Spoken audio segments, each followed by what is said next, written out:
কক্সবাজার থেকে আমাদের সাথে যোগ দিচ্ছেন সহকর্মী FM সুমন। সুমন, গত 2 দিন তো সাপ্তাহিক ছুটির দিন ছিল, তো হোটেল মোটেল এবং সমুদ্র সৈকতে আপনি পর্যটকদের উপস্থিতি কেমন দেখেছেন এবং বন্যার ধাক্কা কাটিয়ে ঘুরে দাঁড়াতে পর্যটন খাত সংশ্লিষ্টদের প্রশাসনের পক্ষ থেকে কি ধরনের সহযোগিতা করা হচ্ছে?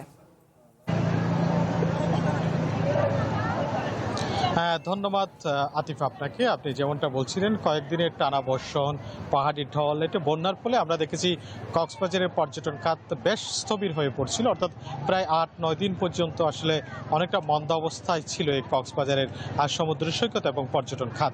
আমরা হোটেল মোটেল ব্যবসায়ীদের সঙ্গে কথা বলেছি, তারা যেটি বলছে, পাহাড়ি ঢল এবং বন্যার ফলে রেল যোগাযোগ বন্ধ ছিল। এখানকার পরিস্থিতি যেহেতু স্বাভাবিক ছিল না, বৈরী আবহাওয়া ছিল, ফলে আমরা দেখেছি পর্যটকের তেমন সমাগম ঘটেনি, ফলে তাদের আর্থিক বেশ ক্ষতির সম্মুখীন হতে হয়েছে।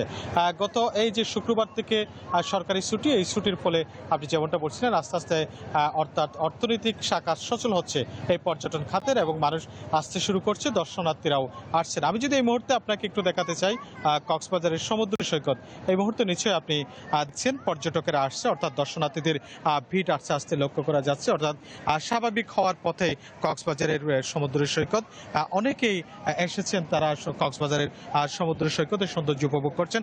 আর সেই সঙ্গে এটিকে ঘিরে, অর্থাৎ এই সমুদ্র সৈকতকে ঘিরে যাদের ব্যবসা বাণিজ্য, হোটেল মোটেল, ক্ষুদ্র ব্যবসায়ী যারা রয়েছেন, তাদের যে একটা মন্দা অবস্থায় ছিল, অর্থাৎ আর্থিক ক্ষতির সম্মুখীন তারা হয়েছিল, এটি আস্তে আস্তে কাটিয়ে উঠবে। এই বিষয়ে আসলে প্রশাসনও কাজ করছে, যেহেতু 7-8 দিনের একটি স্থবিরতা এখানে ছিল, আর্থিক সংকটে পড়েছে ব্যবসায়ীরা, ফলে প্রশাসনের পক্ষ থেকেও আসলে আমরা দেখছি তারাও সজাগ রয়েছেন।